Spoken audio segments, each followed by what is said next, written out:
ஹே, கதை கேட்க நீங்க வந்துட்டீங்களா? கதை சொல்ல நானும் வந்துட்டேன். இன்னைக்கு நம்ம பார்க்க போற டிராமாவோட ஒன்லைன் என்ன அப்படின்னு பாத்தீங்கன்னா, லவர் மேல இருந்த கோவத்துல ஹீரோயின் சடனா என்ன பண்ணனா வீல் சேரையே விட்டு எழுந்துக்க முடியாத நம்ம ஹீரோவை கல்யாணம் பண்ணிக்கிறா. ஃபயர் ஆக்சிடென்ட்ல மூஞ்சில தீக்காயமோட இருக்க ஹீரோ எல்லாரும் அவனை பார்க்கவே அருவருப்பா இருக்கு அப்படின்னு சொல்லி வெறுத்து ஒதுக்குறாங்க.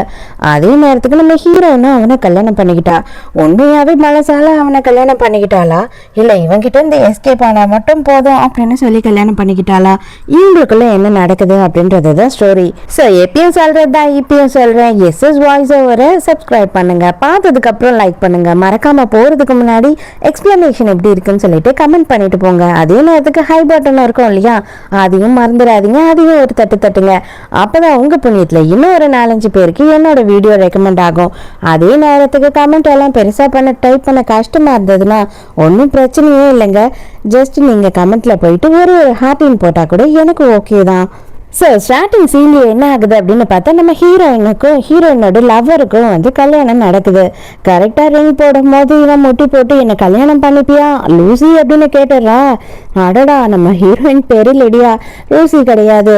லூசி யாருன்னா வேற யாரும் இல்லை, நம்ம ஹீரோயினோட ஃப்ரெண்டு தான். அதான் அவ தான் இன்னைக்கு பிரைட்மேட் வேற. அவளும் பக்கத்துலேயே தான் நின்றுக்கிட்டு இருக்கா. அடப்பாவி நாதாரி பயல, எதுக்கடா என் பேரை சொன்னேன்ற மாதிரி அவ பார்த்துட்டு இருக்கா. ஸோ ஹீரோயின் கடுப்பாயி பலான்னு ஒன்று கண்ணத்திலே விடுறா. அதே நேரத்துக்கு அவங்க 2 பேருமே வந்துட்டு கொஞ்சம் பேசிக்கிட்டு ஆடியோ ஒன்று பிளே ஆகுது. அதெல்லாம் கேட்ட உடனே எல்லாருமே கடுப்பாயிடுறாங்க. இதோட உனக்கும் எனக்கும் ஒன்றும் கிடையாது அப்படின்னு சொல்லிட்டு கல்யாணத்தையும் நிறுத்திட்டு ஹீரோயின் அங்கேருந்து வெளியில போறா. இதே நேரத்துக்கு தான் வந்துட்டு நம்ம ஹீரோயினோட லவ்வர் இருக்கான் இல்லையா, அவனோட மாமாக்காரனுக்கும் இவனுக்கும் ஒரே நாள் தான் கல்யாணம் முடிவு பண்ணியிருக்காங்க. அங்க அந்த கல்யாணத்துக்கு வந்த கல்யாண பொண்ணு ஐயோ இவனை பார்க்கறதுக்கே வந்துட்டு ரொம்ப மோசமா இருக்கான், நான் இவனை பார்த்தேன்னா நைட்டெல்லாம் பயந்துட்டு இருப்பேன், எனக்கு தூக்கமே வராது, என் அப்பா என்னை ஏமாத்தி இந்த கல்யாணத்தை முடிவு பண்ணிட்டு கல்யாணத்துக்கு நான் ஒத்துக்க மாட்டேன் அப்படின்னு சொல்லி அவங்க அப்பா அம்மா கிட்ட சண்டை போட்டுக்கிட்டு இருக்கா. அவளோட பெஸ்டி ஒருத்தன் அங்க இருக்கான் போல இருக்கு. டேய் நீயே தயவு செஞ்சு என்ன கல்யாணம் பண்ணிக்கோடா, வாடா போலாம் அப்படின்னு சொல்லிட்டு அவனை கூட்டிட்டு அங்க இருந்து கிளம்பிடுறா. தெரியாம பேரு மாத்தி சொல்லிட்டமா, தயவு செஞ்சு நில்லுமா, என்ன கல்யாணம் பண்ணிக்கோமா அப்படின்னு பாய் ஃப்ரெண்ட் தடுத்துக்கிட்டே வரான். நேரா ஹீரோயின் எங்க வந்துடுறா ஹீரோவோட இடத்துக்கு. நான் வந்துட்டு எதை பார்த்தும் பயப்பட மாட்டேன், எனக்கு யாரை பத்தியும் கவலையும் கிடையாது, நான் உன்னை கல்யாணம் பண்ணிக்கிறதுக்கு ரெடியா இருக்கேன், நீ உனக்கு ஓகேயா அப்படின்னு கேக்குறா. நம்ம ஹீரோவோட பேர் வந்து மேத்யூ. ஹீரோ என்ன சொல்றான்னா, இதை பாரு, நீ அவசரப்பட்டு எந்த ஒரு முடிவும் சொல்ல வேணாம், உண்மையாவே நீ வந்து கன்ஃபார்மா இருக்கியா அப்படின்றத 1க்கு 2 வாட்டி நீயே யோசித்துக்கோ அப்படின்னு சொல்றா. உன்னை நான் கல்யாணம்னு பண்ணிக்கிட்டா உனக்கு உண்மையாதான் இருப்பேன், எந்த நாளும் நான் உனக்கு துரோகம் பண்ண மாட்டேன், மற்றபடி எனக்கு எல்லாம் ஓகே தான் அப்படின்னு சொல்றா. உடனே ஹீரோவுமே சரி ஓகே கல்யாணம் பண்ணிக்கலாம் அப்படின்னு சொல்றான். ஆனா ஒண்ணு, என்னோட கால் சுத்தமா எழுந்து நடக்க முடியாது, எனக்கு இன்னமும் உடம்புல நிறைய காயங்கள்லாம் இருக்கு அப்படின்றத மட்டும் அவன் சொல்றான். எனக்கு எதை பத்தியும் கவலை கிடையாது, நீ எதுக்காக இது அசிங்கமா இருக்கு அப்படின்னு நினைக்கிற, நீயே இப்படி நினைச்சினா எப்படி, ஆனா எனக்கு அது ஒருபோதும் வந்து அசிங்கமா தெரியல, நீ தான் வந்து இந்த உலகத்திலே ரொம்ப ஹேண்ட்ஸமா தெரியுற அப்படின்னு சொல்றா. அதை கேட்டதும் ஹீரோக்கு அப்படி ஒரு லைட்டான ஒரு ஸ்மைல் வருது அவனோட ஃபேஸ்ல. நம்ம ஹீரோவோட அக்கா பையன் தான் இவன்.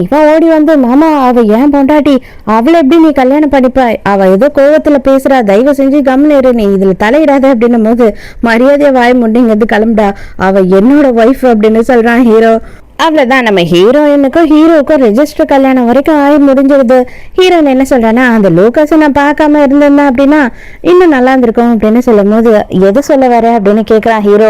அதாவது இன்னும் சீக்கிரமே நான் உங்களை கல்யாணம் பண்ணியிருந்திருப்பேன், ஏன்னா அவன் மாதிரி ஒரு கேவலமானவனை நான் பார்த்ததே கிடையாது, நான் எத்தனையோ வாட்டி மன்னிச்சுட்டேன் அவனை, ஆனா கல்யாணம் வரைக்கும் அவன் அதே மாதிரி மட்டும்தான் இருந்தான், ஆனா எனக்கு என்னவோ உங்களுக்கும் எனக்கும் ரொம்ப நல்ல ஒரு பாண்டிங் இருக்கும் அப்படின்னு தோணுது, இனிமே அவன் என்ன ஆன்டியும் தானே கூப்பிடணும், அதனால ரொம்ப சந்தோஷமா இருக்கு அப்படின்னு சொல்லி சிரிக்கிறா.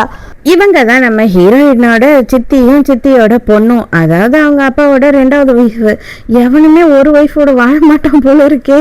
இவங்களுக்கு இன்னும் ஹீரோயின் வந்துட்டு ஹீரோவை கல்யாணம் பண்ணிக்கிட்டான்ற விஷயம் தெரியல, லோகாஸை வந்துட்டு விட்டுட்டா அப்படின்ற விஷயம் மட்டும்தான் தெரிஞ்சிருக்கு. எதுக்காக நீ இப்படி பண்ண, குடும்பமானமே போச்சு, கல்யாணம் வரைக்கும் வந்துட்டு கல்யாணத்துலேருந்து பாதியில் இறங்கி ஓடிட்டியே, நீலாம் ஒழுங்கா இருப்பியா, நீலாம் நல்ல நடத்தையில் இருக்கியா அப்படி இப்படின்னு கேவலமாக கேட்டுக்கிட்டு இருக்கா. இன்னும் ஹீரோவை நம்ம கல்யாணம் பண்ணிக்கிட்டோன்னு நம்மளே இப்பயே சொல்ல வேண்டாம், அதுக்கப்புறம் நம்ம கிட்ட இருந்து ரொம்ப எதிர்பார்ப்பாங்க அப்படின்னு சொல்லிட்டு இது என்னோட பிரச்சனை, நான் தான் அவனை லவ் பண்ண கல்யாணம் பண்ணணும்னு முடிவு பண்ணேன், பண்ணேன். இப்போ நான் தான் கல்யாணம் பண்ண வேணாம்னு முடிவு பண்ணியிருக்கேன். ஸோ நீங்கள் தலையிடுறதுக்கு உங்களுக்கு எந்த உரிமையும் இல்லை, வாயை மூடிட்டு கம்முன்னு இருந்திருக்க அப்படின்னு சொல்லிடுறா. இவர் தான் நம்ம ஹீரோயினோட அப்பா. இவர் வந்து அண்ணிய போப்போ லூகாஸ் கிட்ட எப்படியாவது போயிட்டு மன்னிப்பு கேட்டு கல்யாணத்தை நடத்த பாரு அப்படின்னு சொல்றாரு. ஏப்பா உனக்கு கொஞ்சம் கூட அறிவே இல்லையா?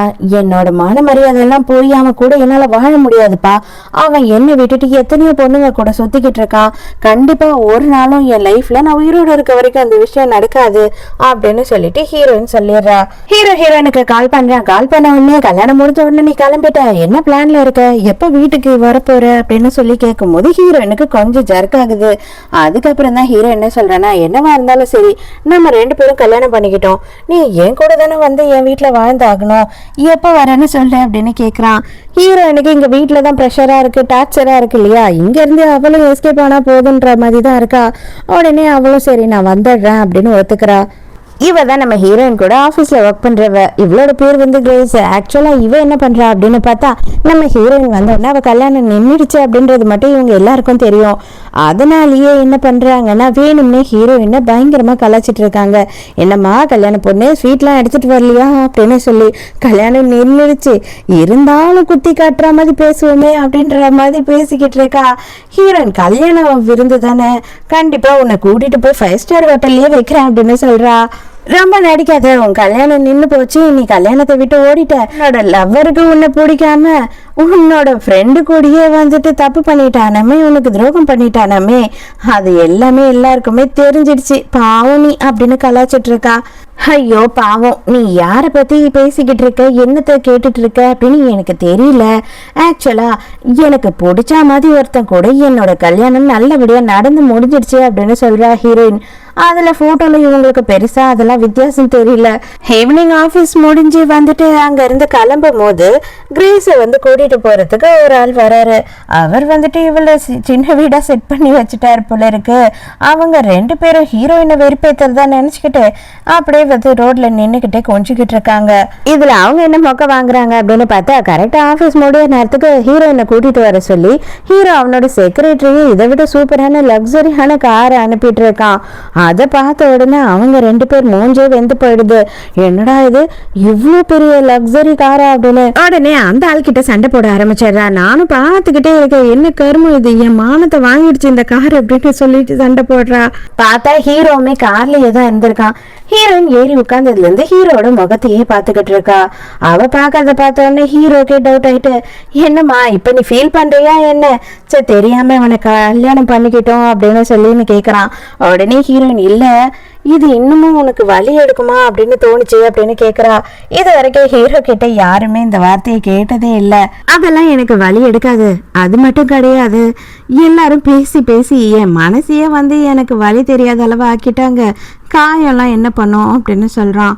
நம்ம ஹீரோயினோட லவர் இருக்கான் இல்லையா லூகாஸ், அவன் வேற யாரும் கிடையாது, ஹீரோவோட அக்கா பையன். அவன் ஃபோன் பண்ணி, இது பாரு நீ ஏதோ கோபத்துல பண்ணிட்ட அப்படின்னு எனக்கு நல்லாவே தெரியும், அது மட்டும் இல்லாம எங்க அங்கிள் வந்துட்டு இந்த கல்யாணத்தை இஷ்டப்பட்டெல்லாம் பண்ணல, அவர் பேருக்காக தாத்தாக்காக தான் கல்யாணம் பண்ணிக்கிறதுக்கு ஒத்துக்கிட்டாரு, கண்டிப்பா உன்னை அவர் சந்தோஷமா வச்சுக்க மாட்டாரு, அது எனக்கு நல்லாவே தெரியும், நீ என்னை வந்து கோவப்படுத்தணும் அப்படின்னு நினைச்சிருந்தீங்கன்னா நான் கோவப்பட்டுட்டேன், அதே மாதிரி உன்கிட்ட மன்னிப்பும் கேட்டுக்கிறேன், நான் பெரிய தப்பு தான் பண்ணிட்டேன், தயவு செஞ்சு மன்னிச்சுடு, நம்ம 2 பேரும் வந்துட்டு கல்யாணம் பண்ணிக்கலாம் அப்படின்னு சொல்லி கேக்குறான். ஹீரோ கடுப்பாயிட்டு வாங்கிட்டு, ஏண்டா என்னடா நீ பேசிக்கிட்டு இருக்க, மாமாவோட பொண்டாட்டி கிட்ட பேசுற அப்படின்னு தெரிஞ்சுதான் பேசுறியா, அவ என்னோட ஒய்ஃப்னா உனக்கு ஆன்டி, அவ நீ மரியாதையா அவகிட்ட பேசுற வேலை வச்சுக்கோ அப்படின்னு சொல்லிட்டு போனை கட் பண்ணிடுறான். உடனே ஹீரோயின் இதெல்லாம் கேட்டுட்டு என்ன சொல்றா ஹீரோ கிட்ட அப்படின்னு பார்த்தா, இன்கேஸ் உங்க மனசுல வேற யாருன்னா இருந்தா கூட ஒன்னும் பிரச்சனை இல்லை, நீங்க எப்ப சொன்னாலும் நான் வந்துட்டு உங்களை எந்த பிரச்சனையும் கொடுக்காம எதுவும் உங்ககிட்ட எதிர்பார்க்காம கிளம்பிடுவேன் அப்படின்னு சொல்லும் போது, அந்த மாதிரி எல்லாம் யாரும் கிடையாது, ஒன்ஸ் நான் வந்துட்டு கல்யாணம் பண்ணேன்னா நான் சாகிற வரைக்கும் அவன் மட்டும்தான் என்னோட பொண்டாட்டி, டிவோர்ஸ்ன்றதை எதிர்பார்த்துட்டே பாத்துறாத அப்படின்ற மாதிரி ஹீரோ சொல்லிடுறான். ஹீரோயின் வீட்டுக்கு வந்த உடனே வந்து தடுப்படல ஹீரோக்கு குக் பண்ணி அசத்திடுறா.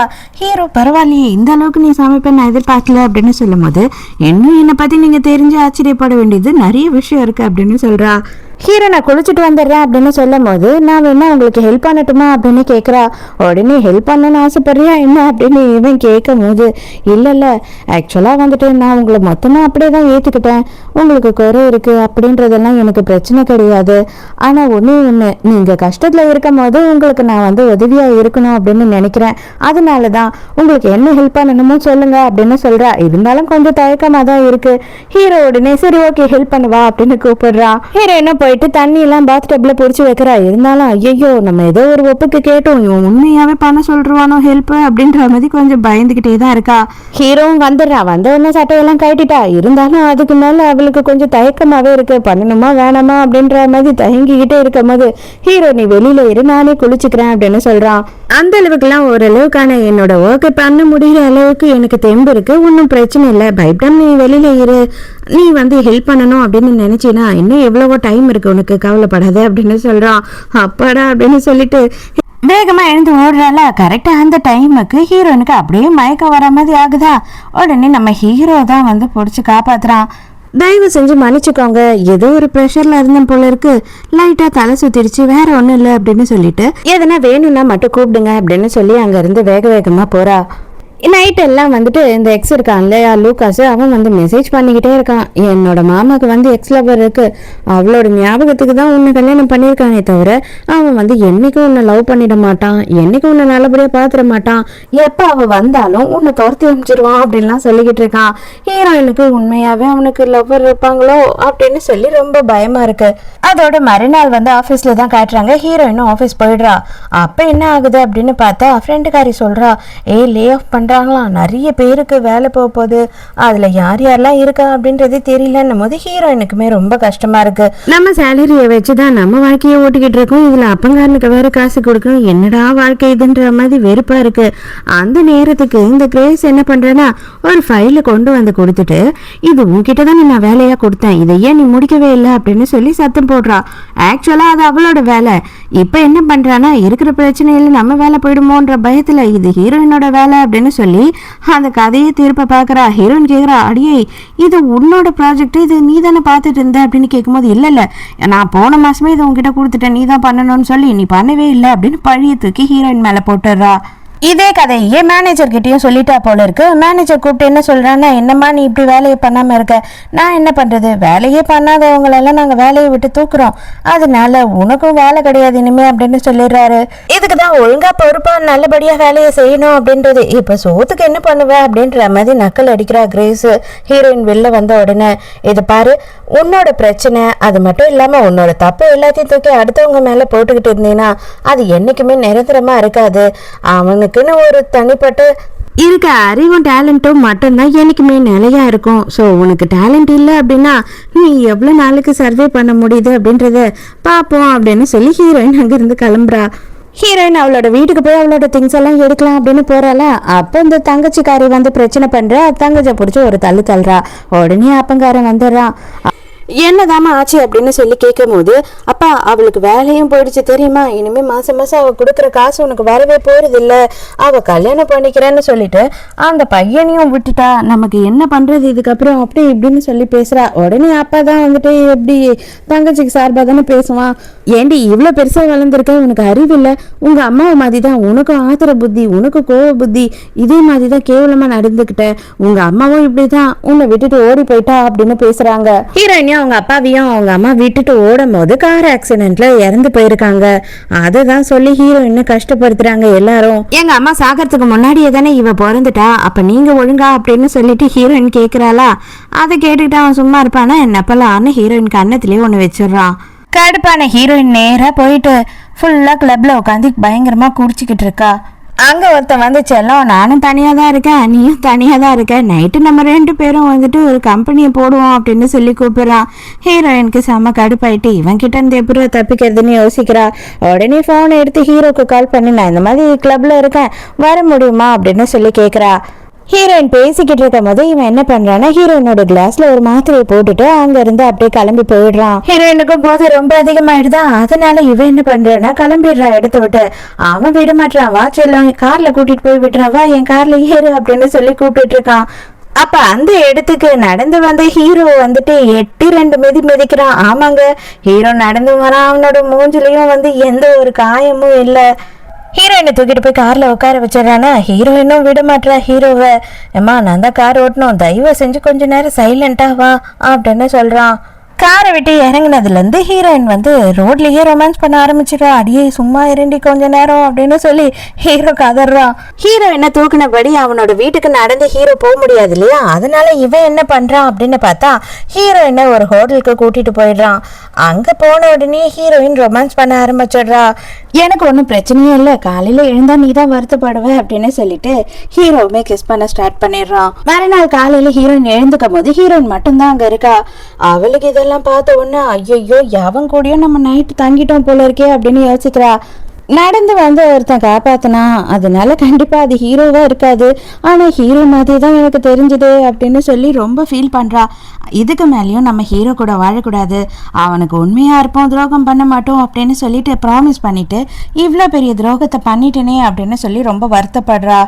நேராக கிளம்பி ஹீரோவை பார்க்கறதுக்காக ஹீரோவோட ஆஃபீஸ்க்கே போயிடுறா. போனவ சும்மா இல்லைங்க, எல்லாத்தையுமே சொல்லிடுறா. இது எல்லாம் ஏன் தப்பு தான், நேற்று கொஞ்சம் அப்செட்டாக இருந்தேன், அதனால பாரில் போய் உட்காந்து எக்கச்சக்கமாக குடிச்சிட்டேன். அதுக்கப்புறம் யார் என்ன ஏதுன்னு எனக்கு தெரியல, அவன் கூட நான் ஒன்றா இறந்துட்டேன் அப்படின்னு சொல்லும் போது ஹீரோ யோசிக்கிறான்.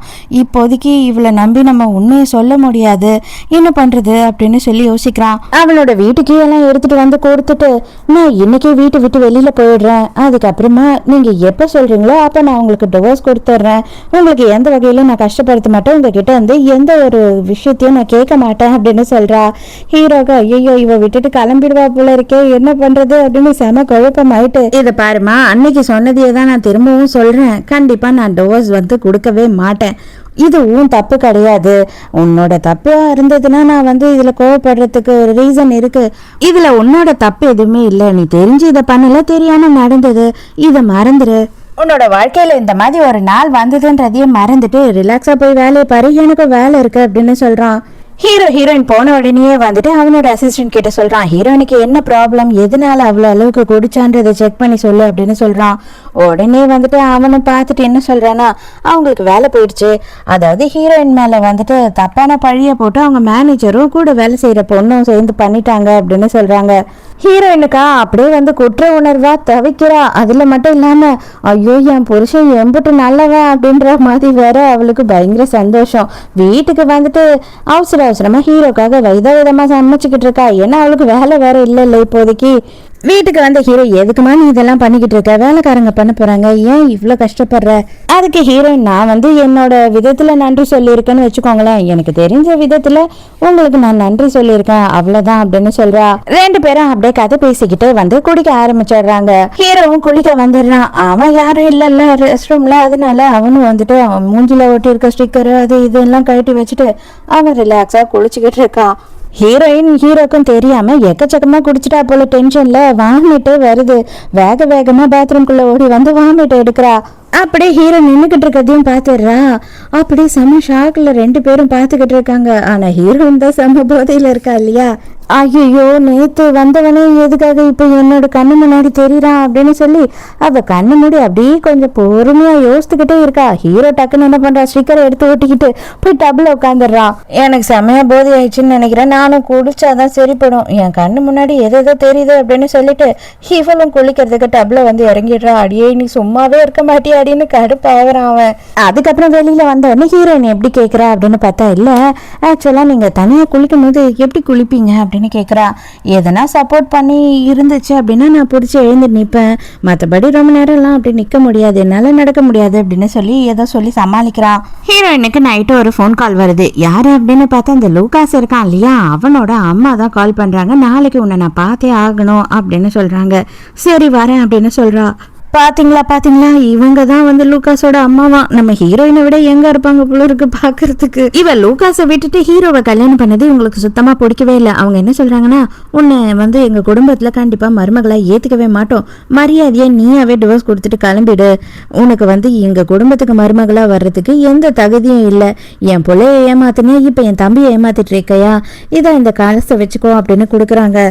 நீங்க நினைக்கிற மாதிரி காசுக்காகலாம் நான் இதை பண்ணல, எனக்கு காசு தான் தேவை அப்படின்னா இப்போ நான் உங்க தம்பியை டிவோர்ஸ் பண்ணினா கூட உங்க தம்பியோட சொத்துல பாதி எனக்கு வந்துடும் அப்படின்னு சொல்லும்போது இந்த வார்த்தையில இருந்து தெரியுதேடி நீ காசுக்காக தான் பாக்குறேன்னு சொல்லிட்டு இந்த மாதிரி ஒரு கேவலமானவளெல்லாம் எங்க வீட்டுக்குள்ள நான் ஏத்த மாட்டேன். நீயும் உங்க அம்மாவை மாதிரி தானே இருப்ப. உங்க அம்மா வந்துட்டு ஓடி போகும்போது சாகெல்லாம் கிடையாது, என்னமோ ஏதோ ஒரு இடத்துல வாழ்ந்துகிட்டு தான் இருக்காங்க. நீ எங்க குடும்பத்தை விட்டு போயிட்ட அப்படின்னா உங்க அம்மா எங்க இருக்காங்க எப்படி இருக்காங்கன்ற விஷயத்த நான் சொல்லுவேன் அப்படின்னு போட்டோஸ் எல்லாம் காட்டுறா. ஹீரோயினுக்கு கோவம் வருது, எங்க அம்மாவை பத்தி தப்பா பேசாதீங்க அப்படின்னு சொல்லிட்டு ஹீரோயின் அடிக்க போறாளா. ஆனா இவங்க என்ன பண்றாங்கன்னா ஹீரோயின் கையை பிடிச்சி முறுக்கிப்பாளான்னு கண்ணத்திலேயே விடுறாங்க. மரியாதையா நான் சொன்னதை நீ செய்யணும், இல்லை அப்படின்னா உனக்கும் பிரச்சனை உங்க அம்மாவுக்கும் பிரச்சனை அப்படின்னு மிரட்டுறாங்க. ஹீரோயினும் அவங்க கிட்ட என்ன சொல்றேன்னா நீங்க பண்ண முடிஞ்சதை நீங்க பண்ணுங்க, ஆனா ஒருபோதும் நான் வந்து ஹீரோவை விட்டுட்டு போக மாட்டேன். ஹீரோவா என்னை விட்டுட்டு போன்னு சொல்ற வரைக்கும் அவனை விட்டுட்டு நான் போக மாட்டேன். உங்களால என்ன முடியுமோ பண்ணுங்கன்னு சொல்லிட்டு அங்க இருந்து கிளம்புறா. அப்பனா உங்க அம்மாவை பத்தி தெரிஞ்சுக்கணும்னு கூட உனக்கு ஆசை இல்லையா அப்படின்னு இவ கத்திக்கிட்டே இருக்கா. இருந்தாலும் ஹீரோயின் எங்க அம்மாவா வரணும்னா என்கிட்ட எப்பயோ வந்திருப்பாங்க, அவங்க தான் வரலையே அப்படின்னு சொல்லிட்டு அங்க இருந்து ஹீரோயின் கிளம்பி போயிட்டே இருக்கா.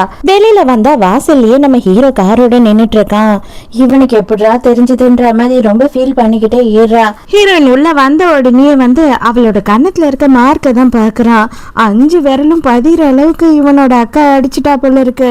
நேரா கூட்டிக்கிட்டு அவங்க அக்கா வீட்டுக்கே வந்துடுறான். உனக்கு என்ன அளவுக்கு தைரியம் இருந்தா என் பொண்டாட்டி நீ அடிச்சிருப்ப அப்படின்னும் போது டே அவ வந்துட்டு நல்லவளே கிடையாது, அவ நம்ம குடும்பத்துக்கு தகுதியானவளும் கிடையாது, மரியாதை நீ அவளை டிவோர்ஸ் பண்ண அப்படின்னு அக்கா சொல்லும் போது அவன் ஹீரோ சொல்றான் அதெல்லாம் முடியவே முடியாது, கல்யாணம்ன்றது என்னோட தனிப்பட்ட விஷயம், அது நீங்க யாரு டிசைட் பண்றதுக்கு அப்படின்னு சொல்றான். லூகாஸ் அந்த இடத்துக்கு வந்துடுறான். அங்கிள் அவ என்னைக்கும் ஒரு நாளும் உன்னை லவ் பண்ண மாட்டா, அவ என்னதான் லவ் பண்ணிட்டு இருக்கா, என்னை வெறுப்பேத்தணும் என்னை ஜெலஸாக வைக்கணும்ன்றதுக்காக தான் இந்த மாதிரி ஒரு வேலையை பண்ணிட்டா, அவகிட்ட நம்பி நீ ஏமாறாத, என்னைக்குனாலும் அவ என் கிட்ட வந்துருவா அப்படின்னு சொல்றான்.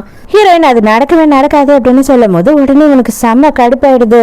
அப்பனா நீ எவ்வளவு கேவலமானவ, என் கூட சுத்திட்டு இப்ப என் மாமாவையும் விட்டு வைக்கலையா அப்படின்னு சொல்லி அடிக்க போறான். உடனே ஹீரோ அப்படியே அவன் கையை பிடிச்சி முறுக்கி முட்டி போட வச்சிடறான். அவன் எழுந்துக்க பாக்குறானா கரெக்டா அந்த நேரம் அசிஸ்டன்ட் முடிச்சு அப்படியே உட்கார வச்சுட்டு அவர் சொல்ற வரைக்கும் நீ எழுந்துக்க கூடாது அப்படின்னு சொல்றான்.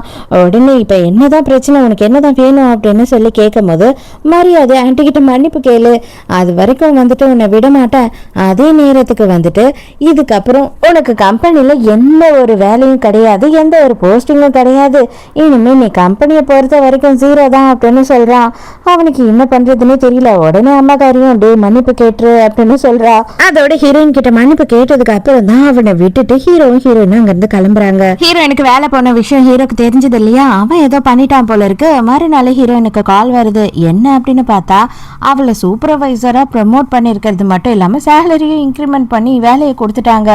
உடனே கிரேஸ் இருக்கா இல்லையா, அவ வந்துட்டு ஹீரோயின் வந்த உடனே உனக்கு இன்க்ரிமெண்ட்டும் கிடைச்சிடுச்சு ப்ரமோஷனும் கிடைச்சிடுச்சு, அப்பனா நீ வெளியில போன 2 நாள்ல எவனை கரெக்ட் பண்ணியோ எவன் கூட என்ன பண்ணியோ அவன் இந்த அளவுக்கு உனக்கு வந்துட்டு எல்லா சலுகையும் கொடுத்துருக்கானா, கண்டிப்பா சும்மாவே கொடுத்துருவாங்களா இல்ல அப்படின்னு சொல்லி கலாய்க்கிறா எல்லாரும் எதிர்க்கையும். ஆனா ஹீரோயின் சிம்பிளா என்ன சொல்றா அப்படின்னு பார்த்தா நான் இப்போ உன்னோட சூப்பர்வைசர், அதனால நீ அதை யோசித்து தான் பேசணும், நான் சொன்னேன்னா கூட உன்னை வேலையை விட்டு எடுத்துருவாங்க, அதை மறந்துட்டியா, இனிமே அளவா பேச கத்துக்கோ, என்னை பத்தி தப்பா பேசினேன் என்ன அசிங்கப்படுத்தணும்னு நினைச்சீனா உன்னை வேலையை விட்டு எடுத்துருவேன் அப்படின்னு மிரட்டுறா. அவ்வளவுதான் அவளுக்கு கொஞ்சம் நடுங்கிடுது உடம்பு. ஹீரோயினோட அபங்காரம் ஃபோன் பண்றான். ஃபோன் பண்ணிட்டு வீட்டுக்கு வர பிளான்லயே இல்லையா நீ என்னதான் நினைச்சுக்கிட்டு இருக்க, எங்க தான் சுத்திக்கிட்டு இருக்கன்னு எனக்கு புரிய மாட்டுது, மரியாதையா இன்னைக்கு வீட்டுக்கு வா, என்னோட பர்த்டே டின்னர் எல்லாரும் சேர்ந்து சாப்பிடலாம் அப்படின்னு சொல்லி ஒரே தொல்லை பண்றான். சரி வந்து தொலைற போனை வெயின்னு வச்சிடுறா. டின்னருக்கு வான்னு சொல்லிட்டு எல்லாம் உட்காந்து சாப்பிட்டுக்கிட்டு இருக்காங்க. ஹீரோயினுக்கு செம்ம கடுப்பாகுது. ஹீரோயின் வந்த உடனே வாமா உட்காருமா சாப்பிடுமா அப்படின்னு ஒரு வார்த்தை கூட சொல்லல. அந்த ஆள் என்ன கேட்குறான்னா எனக்கு என்ன கிஃப்ட் வாங்கிட்டு வந்த, இந்த மாதம் சேலரி எடுத்துட்டு வந்தியா, புது வேலை கிடைச்சிடுச்சா, ப்ரமோஷன் கிடைச்சிடுச்சா அப்படின்னு தான் கேட்டுட்டு இருக்கான். அதுதானே உங்களுக்கு பிரச்சனை, அதை நீங்கள் ஃபோனில் கேட்டிருந்தாவே நான் சொல்லியிருப்பேனே, இப்போ என்னதான் உங்களுக்கு வேணும், எனக்கு வேலை கிடைச்சிச்சு ப்ரமோஷனும் கிடைச்சிடுச்சுன்றத தெரிஞ்சுக்கிட்டீங்க அப்படிதானே அப்படின்னு கேட்குறா. ஆமாம்மா அதுவும் உண்மைதான், நான் தெரிஞ்சுக்கிட்டேன், இப்போ என்னன்னா தங்கச்சும் படிப்பு முடிச்சிட்டா, அதனால தங்கச்சிக்கு ஒரு வேலை வாங்கி கொடுத்துரு உன்னோட ஆஃபீஸ்லயே. அவளுக்கு வந்துட்டு இன்டர்வியூலாம் போய் அட்டன் பண்ணதுக்கு அந்த அளவுக்கு தெரியல, நீயே வேலை கொடுத்துருன்னும் போது அதெல்லாம் நான் பண்ண மாட்டேன் அப்படின்னு சொல்றா. குடும்பத்துக்காக எதுவுமே பண்ண மாட்டேன் அப்படின்னு சொன்னா எப்படி? அது உங்க அம்மா கிட்ட இருந்து வந்த புத்தி தானே. உங்க அம்மா எதுவும் குடும்பத்துக்கு பண்ண மாட்டோம் அப்படின்னு சொல்லிதான் குழந்தைய பேத்து விட்டுட்டு ஓடி போயிட்டா. அதே மாதிரி தானே நீயும் இருப்ப அப்படின்னு சொல்றான். சொன்னது மட்டும் இல்லாம அவன் கையில வச்சிருந்த சாப்ஸ்டிக்ஸை தூக்கி ஹீரோயின் மூஞ்சிலேயே அடிக்கிறான். நல்லாவே அவளுக்கு அடிபட்டுடுது. இது வரைக்கும் உனக்கு தெரியாத உண்மையை நான் உனக்கு சொல்றேன். உங்க அம்மா வந்துட்டு எதுவும் சேர்த்துக்கிட்டலாம் போல. அவ வந்து உன்னை பாக்குறதுக்கு பிடிக்கல அப்படின்றதுனால உனக்கு மாசம் மாசம் காசு மட்டும் செலவுக்கு அனுப்பிட்டு இருக்கா. அவ்வளவு அளவுக்கு கேடு கட்டவ தான் அவ. அவளை பத்தின டீட்டெயில் உனக்கு வேணும், அவ எங்க இருக்கா என்னன்னு தெரிஞ்சுக்கணும்னா சொல்லு, நான் அதை கொடுக்குறேன். ஆனா அதுக்கு முன்னாடி என் பொண்ணுக்கு நீ வேலை வாங்கி தரணும் அப்படின்னு பிளாக்மெயில் பண்றான். ஹீரோயினும் நான் இன்டர்வியூ எடுப்பேன், அவ இன்டர்வியூ ஓரளவுக்காவது பண்ணணும், அப்பதான் நான் வந்துட்டு அவளை என்னோட கம்பெனியில் வேலைக்கு சேர்த்துப்பேன், இல்லைனா கண்டிப்பாக சேர்த்துக்க மாட்டேன் அப்படின்னு சொல்லிட்டு கிளம்புறேன் அங்கேருந்து. ஹீரோயின் அழுதுகிட்டே அப்படியே வாசலுக்கு வந்து பார்த்ததான் தெரியுது ஹீரோ வந்து வெயிட் பண்ணிக்கிட்டு இருக்கான். ஹீரோக்கு ஹீரோயினோட முகத்தை பார்த்த உடனே ரொம்ப கஷ்டமாயிடுது. வா நம்ம வீட்டுக்கு போகலாம் அப்படின்னு சொல்லி கூப்பிடுறான். ஹீரோயினும் ஹீரோவும் தூங்கிட்டு இருக்காங்க. ஹீரோயின் வந்து முழுசா தூங்கல. அவளுக்கு ஒரு டவுட்டு, இவன் வந்து வீல் சேர்லயே உட்காந்துக்கிட்டு இருக்கான், ஆனா பாடி மட்டும் எப்படி மெயின்டைன் பண்றான், 6 பேக்கா 8 பேக்கா என்னவா இருக்கும் அப்படின்னு சொல்லி பார்த்துக்கிட்டு இருக்கா. இப்ப உனக்கு என்னதான் தெரிஞ்சுக்கணும் தெரிஞ்சுக்கலாம் அப்படின்னு சொல்லிட்டு ஹீரோவும் ஹீரோயினை கிஸ் பண்றான். ஹீரோயினும் ஓகே அப்படின்னு சொல்லிட்டு திருப்பி கிஸ் பண்றா. மறுநாள் ஹீரோயினோட தங்கச்சி வந்துட்டு ஹீரோயினோட ஆபீஸ்க்கு வரா. அவளுக்கு பெருசா எதுக்கும் பதிலும் தெரியல, ஒன்னும் தெரியல. இது பாரு எனக்கு தலை வலிக்குது, எனக்கு பதிலாம் சொல்ல முடியாது அப்படின்னு சொல்றா. இது பார், உனக்கு நான் வந்துட்டு வேலை கொடுக்குறேன், ஆனா கொஞ்சம் கூட நீ வந்து உன்னோட வேலையில சின்சியாரிட்டி இல்லாம நடந்துக்கிட்டேன்னா எப்பனாலும் கவலையப்பட மாட்டேன், உடனே வேலையை விட்டு அனுப்பிடுவேன். அதே மாதிரி நானும் நீயும் வந்து என்ன உறவுன்றது யாருக்குமே இங்க தெரியக்கூடாது அப்படின்னு சொல்றா. அதுக்கப்புறம் அப்பங்காரனுக்கு ஃபோன் பண்ணிட்டு இப்பயாவது எங்க அம்மாவை பத்தி சொல்லுடா அப்படின்னு கேட்டா, எனக்கு அதெல்லாம் எங்க இருக்காலும் தெரியாது, யூஎஸ் அக்கௌண்ட்ல இருந்து காசு மட்டும் 3 மாசத்துக்கு ஒரு வாட்டி வரும், அந்த அக்கௌண்ட் நம்பர் மட்டும் தான் என்கிட்ட இருக்கு, வேணா அதை வச்சு தேடிக்கோ அப்படின்னு சொல்றான். அட பாவி, இப்படி என்ன ஏமாத்திட்டிய அப்படின்னு ஹீரோயினுக்கு செம்ம டென்ஷன் ஆகுது. ஹீரோக்கு ஃபோன் பண்ணி ஹீரோ கிட்ட ஹெல்ப் கேட்குறான். அந்த அக்கௌண்ட் நம்பரை வச்சு அம்மா எங்க இருக்காங்கன்னு கண்டுபிடிச்சு சொல்லுங்கன்னு சொல்லிட்டு அதோட நேராக கிளம்பி ஹீரோவை பார்க்கறதுக்காக ஹீரோவோட ஆஃபீஸ்க்கே ஹீரோயின் வராளா. அங்கே வந்து லூக்காஸ் இருக்கான். அவன் ஹீரோயினை பார்த்த உடனே இது பாரு, தனியாலாம் போயிட்டு உன்னால் சிஇஓ ஆஃபீஸை கண்டுபிடிச்சிட முடியாது, அதனால நான் வந்து உனக்கு ஹெல்ப் பண்ணுறேன் அப்படின்னு சொல்கிறா. அதெல்லாம் ஒன்றும் தேவையில்லை அப்படின்னு சொல்கிறா. இல்லைன்னா நீ ரொம்ப கஷ்டப்படுவல்ல, அதுக்காக தான் சொன்னேன் அப்படின்னு சொல்கிறான். இதை பாரு, உனக்கு நல்லாவே தெரியும் எங்கள் மாமாவால் ரொம்ப நாள் உயிர் வாழ முடியாதுன்னு சொல்லிட்டு, அதனால தானே நீ வந்து அவரை கல்யாணம் பண்ணிக்கிட்டு இப்போ எப்படியாவது லைஃப்பில் செட்டில் ஆகிடலான்னு நினைக்கிற. பரவாயில்ல, ஓகே, ஒன்றும் பிரச்சனை இல்லை, அது வரைக்கும் நான் வந்துட்டு உனக்காக வெயிட் பண்றேன். அவர் மண்டை போட்டதுக்கு அப்புறம் அவர் சொத்தெல்லாம் நமக்கு தானே அப்படின்னு சொல்றான். ஹீரோயினுக்கு செம்ம ஷாக்கு. அடே நாதாரி, என்னடா சொல்ற அப்படின்ற மாதிரி சாட்டையை பிடிச்சி இழுக்கிறா. ஓ, உனக்கு தெரியாதா, அவர் உன்கிட்ட அதெல்லாம் மறைச்சிட்டாரா அப்படின்னு சொல்றான். நான் ஏன் போய் சொல்ல போறேன், நீயே போயிட்டு உன் புருஷன்கிட்ட வேணா நம்பிக்கை இல்லைன்னா கேட்டுக்கோ அப்படின்னு சொல்றான். ஹீரோயினுக்கு என்ன பண்றதுன்னே புரியல. அந்த நேரம்னு பார்த்து கிருஷ்ணன் புதுசா ஒரு கேரக்டர் நமக்கு இன்ட்ரடியூஸ் பண்றாங்க. அவன் பாக்குறதுக்கு அப்படியே கொஞ்சம் கிட்டத்தட்ட ஹீரோ மாதிரி இருக்கான். ஐயோ, இவன் தான் அன்னைக்கு நைட்டு நம்ம கூட இருந்தானோ அப்படின்னு சொல்லிட்டு ஹீரோயினுக்கு பதறிடுது. இவன் யாரு அப்படின்னு பார்த்தா நம்ம ஹீரோவோட ஸ்டெப் பிரதர். அதாவது வந்து ஹீரோவோட அம்மா இறந்ததுக்கு அப்புறமா ஹீரோவோட அப்பா வந்து இன்னொரு கல்யாணம் பண்ணிக்கிட்டாரு. அவங்களோட பையன் தான் இவன். இவனை பார்த்த உடனே ஹீரோயினுக்கு ரொம்பவும் குழப்பமாயிடுது. ஒருவேளை இவன் கூட தான் நம்ம அன்னைக்கு இருந்துட்டோமோ, இவன் கூட தான் இருந்துட்டோமோ அப்படின்னு அதையே யோசிச்சுட்டு இருக்கா. வாவா, நான் வந்துட்டு உன்னை மாமாவோட ரூம்ல கொண்டு போய் விட்டுறேன் அப்படின்னு சொல்லிட்டு இவளை கூட்டிட்டு போறான். இவளுக்கு இந்த கிருஷ் இருக்கான் இல்லையா, இவனுக்கும் ஹீரோயின் மேல ஒரு கண்ணு. கரெக்டா அதுக்குள்ளேயே நம்ம ஹீரோட செக்ரட்டரி அந்த இடத்துக்கு வந்துடுறாரு. வந்த உடனேயே வந்துட்டு இவனை நீ கிளம்பா, நாங்க பாத்துக்கிறோம் அப்படின்னு துரத்தி விட்டுறாரு. கரெக்டா அதே நேரம் பார்த்து ஹீரோ வந்து ஏதோ மாத்திரையை போட்டுக்கிட்டு இருக்கான். அதை ஹீரோயின் பாக்குறா. அப்பனா வந்து இவன் நம்ம கிட்ட உண்மையாவே எதையோ மறைக்கிறானோ அப்படின்னு தோணுது. ஹீரோயினை பார்த்த உடனே அவனும் அதை வேற அவசர அவசரமா எடுத்து ஒளிச்சு வைக்கிறான். என்ன சொல்லாம கொல்லாம திடீர்னு வந்திருக்க அப்படின்னு சொல்லி கேட்கும் போது, இல்ல நான் என்னதான் உங்ககிட்ட போன்ல வந்து ஹெல்ப் கேட்டிருந்தாலும் நேர்ல வந்து கேட்டாதான் முறையா இருக்கும், அதனாலதான் நான் வந்து நேராவே உங்ககிட்ட வந்து எங்க அம்மாவை கண்டுபிடிச்சு தர சொல்லி கேட்கலான்னு வந்தேன் அப்படின்னு சொல்றா. இதுக்காக போய் எதுக்கு அவசர அவசரமா இங்க வந்த அப்படின்னு சொல்லி கேட்கும் போது, இல்ல ஆக்சுவலா எனக்கு இன்னொரு விஷயமும் வந்து உங்ககிட்ட தெரிஞ்சுக்கணும், உங்களால முடிஞ்சா அன்னைக்கு நைட்டு என் கூட யார் இருந்தா அப்படின்னு சொல்லிட்டு தேடி கண்டுபிடிச்சு சொல்ல முடியுமா, ஏன்னா அவன் யாரு என்னன்னு தெரிஞ்சுக்கணும். நம்ம தெரிஞ்சுக்காம விட்டா அவன் ஃபியூச்சர்ல வந்து பிரச்சனை பண்ணானா என்ன பண்றது அப்படின்னு சொல்லி பயப்படுறா. ஹீரோக்கா இவகிட்ட சொல்லலாமா வேணாமா, இவளை நம்பலாமா வேணாமான்னு ஒரே குழப்பமா இருக்கு. சரி, இதை பத்திலாம் இப்போதைக்கு கவலைப்படாத, இதை எல்லாத்தையும் மறந்துட்டு நாளைக்கு என்னோட தாத்தாவோட பர்த்டே இருக்கு, அதுக்கு நம்ம கிளம்பணும், அதை மட்டும் யோசி அப்படின்னு சொல்லிடுறான்.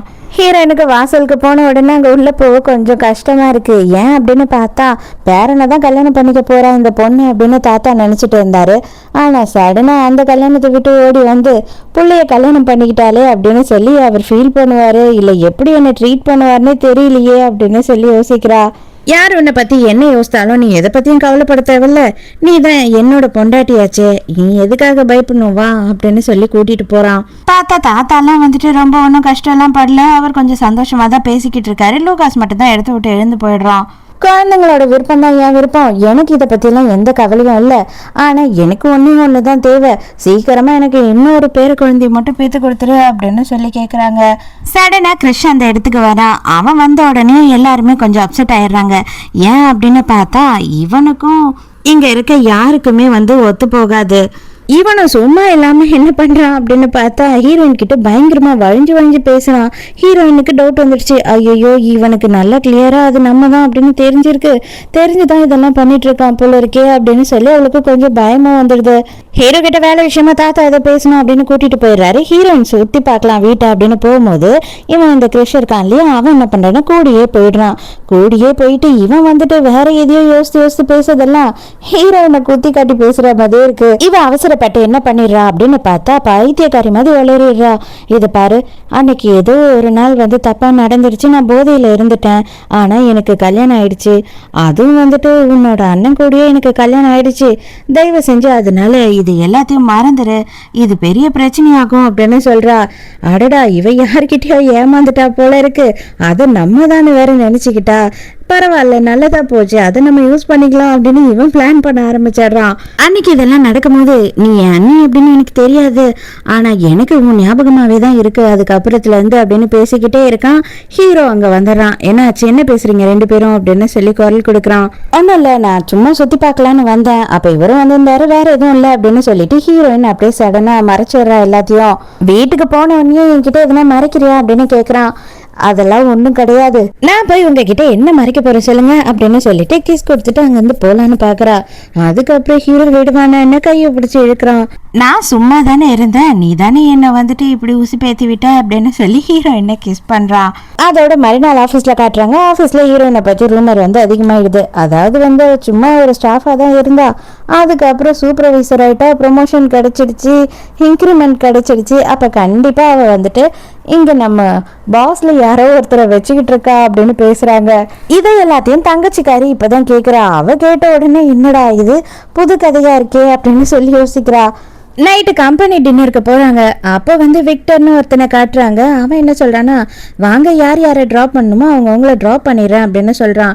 ஆக்சுவலாக இவனுக்கு வந்து ஹீரோயின் மேலே ரொம்ப நாளாகவே ஒன் சைடாக ஒரு கண் இருக்குது. இந்த கிரேஸும் விக்டரும் என்ன பண்ணுறாங்கன்னா, ஹீரோயினை கொண்டு போய் ஃபஸ்ட்டு ட்ராப் பண்ணுறாங்க. ஹீரோயின் போகிற இடம் வந்து இருக்கிற இடமே வந்து பணக்கார இடமா இருக்குது, வீடுமே செம்ம சூப்பராக இருக்குது. அதை பார்த்தோன்னே கிரேஸுக்கு செம்ம கடுப்பு. ஆனால் விக்டர் கிட்ட கேட்குறா, ஏண்டா உண்மையை சொல்லு, இவ்வளோ ஒன் சைடாக நீ லவ் பண்ணிட்டு தானே இருக்க அப்படின்னும் போது அவனும் வந்து ஆமா அப்படின்னு சொல்றான். சரி ஓகே, நான் உனக்கு வந்து ஒரு நல்ல ஐடியா கொடுக்குறேன் அப்படின்னும் போது, ஏய் அவங்களுக்கு தான் மேரேஜ் ஆயிடுச்சு அப்படின்னு சொன்னாங்களே, எதுக்காக நம்ம இதெல்லாம் பண்ணணும் அப்படின்னு விக்டர் கேட்கலாம். அட பைத்தியமே, உனக்கு பிடிச்ச விஷயத்துக்கு நீ கொஞ்சம் கூட ரிஸ்க் எடுக்கலன்னா உனக்கு அது கிடைக்காது, நான் சொல்றதை மட்டும் பண்ணு, அப்ப கண்டிப்பா உனக்கு கிடைச்சிருவா அப்படின்னு சொல்றா. மறுநாள் காலையில ஹீரோயினுக்கு ஆஃபீஸ்க்கு வந்துட்டு ஒரு பொக்கே வருது. உடனே போட்டோ எடுத்து இதை ஹீரோக்கு அனுப்பி, நீங்க தான் எனக்கு அமிச்சிங்களா அப்படின்னு கேட்குறா. அதை பார்த்த ஹீரோக்கு செம்ம கடுப்பு. அடப்பாவி, எவன்டா அவன் என் பொண்டாட்டிக்கு பொக்கே அனுப்பினவன் அப்படின்னு சொல்லிட்டு, அதை நான் அனுப்பல, இது எல்லாத்தையும் நான் தான் அனுப்பினேன், உனக்கு என்ன பிடிக்குதோ நீ வந்து எடுத்துக்கோ அப்படின்னு சொல்லி எக்கச்சக்கமான பொக்கே வந்து அனுப்பி விடுறான். அங்க ஆபீஸ்ல இருக்க எல்லாருமே பாக்குறாங்க, என்னடா நடக்குதுன்ற மாதிரி. எனக்கு இது ஒண்ணு போதும், உங்க யார் யாருக்கு எது எது பிடிக்குதோ அது எல்லாத்தையும் நீங்க எடுத்து உங்க டேபிள்ல வச்சுக்கோங்க அப்படின்னு சொல்லிட்டு ஹீரோயின் கிளம்பிடுறா. கிரேஸுக்கா செம பல்பாயிடுது.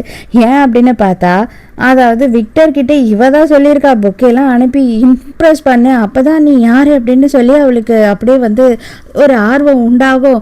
அதுக்கப்புறம் அவளே வந்து கண்டிப்பாக உன்னை கல்யாணம் பண்ணிப்பா அவளை எவனும் வந்து பெரிய ஆள்லாம் கல்யாணம் பண்ணியிருக்க மாட்டாங்க, கண்டிப்பா வந்து வயசானவன் தான் கல்யாணம் பண்ணியிருப்பான் அப்படி இப்படின்னு சொல்லி கதை விட்டுருக்கா. ஆனா இங்க எல்லாமே தலைக்கீழ நடந்து போச்சு. இந்த லூகாஸ் என்ன பண்றான் அப்படின்னு பார்த்தா ஹீரோயினை வர சொல்லி தனியா பேசணும் அப்படின்னு சொல்றான். ஹீரோயினும் போறா. அங்க போனா நான் சொன்னதெல்லாம் நீ நம்பலல்ல, இதுதான் மாமாவோட மெடிக்கல் ரெக்கார்டு, இதை பார்த்தீங்கன்னா உனக்கே புரியும் அப்படின்னு சொல்லிட்டு ஹீரோவோட மெடிக்கல் ரெக்கார்டே எடுத்துட்டு வந்து கொடுத்துட்றான். ஹீரோ வந்துட்டு 4 வருஷம் இல்லை 5 வருஷம் தான் அவனால உயிர் வாழ முடியும். அவன் ஒரு ஃபயர் ஆக்சிடென்ட்ல மாட்டிக்கிட்டு இருந்திருக்கான். அந்த ஃபயர் ஆக்சிடென்ட்ல ரொம்ப நேரமா அந்த புகையெல்லாம் வந்து அவன் சுவாசிச்சதுனால அவனோட லங்ஸ் அது எல்லாமே ரொம்ப பாதிக்கப்பட்டுடுச்சு. அதை எதையுமே சரி பண்ண முடியாது, அந்த அளவுக்கு டெக்னாலஜி இங்கே இல்லை அப்படின்னு சொல்கிறான். ஸோ அவரை நம்பி நீ வந்துட்டு வாழலாம் அப்படின்னு முடிவு பண்ணிட்டீங்கன்னா அதை மறந்துடு. கண்டிப்பாக உன்னோட லைஃப் நாசமாக தான் போகுது. இப்போவே டிவோர்ஸ் பண்ணிட்டு வந்துட்டீங்கன்னா நம்ம 2 பேருமே வந்துட்டு ஒரு கம்ஃபர்டபுளான ஒரு வாழ்க்கையை ஆரம்பிக்கலாம் அப்படின்னு சொல்கிறான். போடா டேஷ், அவன் இருந்தாலும் செத்தாலும் அவன் தாண்டா என் புருஷன் அப்படின்னு சொல்லிட்டு ஹீரோயின் கோவமா அங்கேருந்து கிளம்பி போயிடுறா. அப்படியே ஒரு பெஞ்சில் மழையில் நினைஞ்சபடியே அழுதுகிட்டே இருக்கா. அப்போ யாரோ வந்து பக்கத்தில் நிற்கிறாங்க. யார் அப்படின்னு பார்த்தா கிறிஷ். அவ போகலாம் அப்படின்னு சொல்லி பார்த்தாலும் இவன் விட மாட்டான். நான் உன்னை ட்ரா பண்ணுறேன் அப்படின்னு சொல்லி அடம் பிடிக்கிறான். அவளா எனக்கு தேவையில்ல நான் போய்க்கிறேன்னு சொல்கிறா. ஆனால் எனக்கு உன் ஞாபகமாகவே இருக்கு, என்னால் உன்னை யாருக்கோ விட்டு கொடுக்க முடியாது அப்படி இப்படின்னு சொல்லிட்டு இவன் பயங்கர ரொமான்டிக் பேச ஆரம்பிச்சிடறான். அவளுக்கு கடுப்பா இருக்கு. என்னதான் பிரச்சனை, வாடா பேசி தீர்த்துடலாம் அப்படின்ற மாதிரி ஹீரோயின் போய் கார்ல ஏறுறா. ஹீவனுமே வந்து கார்ல போய் ஏறுறான் ரொம்ப சந்தோஷமா. ஆனா இது எல்லாத்தையுமே வந்து பின்னாடி இருக்க கார்ல இருந்து ஹீரோவும் ஹீரோவோட அசிஸ்டன்ட்டும் பார்த்துட்டு இருக்காங்க. இதை பாரு, நான் அன்னைக்கு போதையில் இருந்தேன், யாரோ எனக்கு ட்ரக் கொடுத்துட்டாங்க, இது எல்லாமே நடந்துடுச்சு, தயவு செஞ்சு இதோட இதை மறந்துடு. என்னவா இருந்தாலும் இதுக்கப்புறம் நான் உனக்கு அண்ணியா மட்டும்தான் இருக்க விரும்புகிறேன். இதோட இந்த விஷயத்த தயவு செஞ்சு மறந்துடு. என்கிட்டயும் சரி யார்கிட்டயும் சரி இதை பற்றி இனிமேல் பேசாத அப்படின்னு சொல்கிறா. அப்போதான் இவன் என்ன சொல்கிறானா, இது பாரு, நீ அவனோட பொண்டாட்டியா இருக்கிற வரைக்கும் தானே அதெல்லாம் கஷ்டம், நீ கவலையே படாத, அதை எல்லாத்தையும் என்னால் மறக்கவே முடியாது.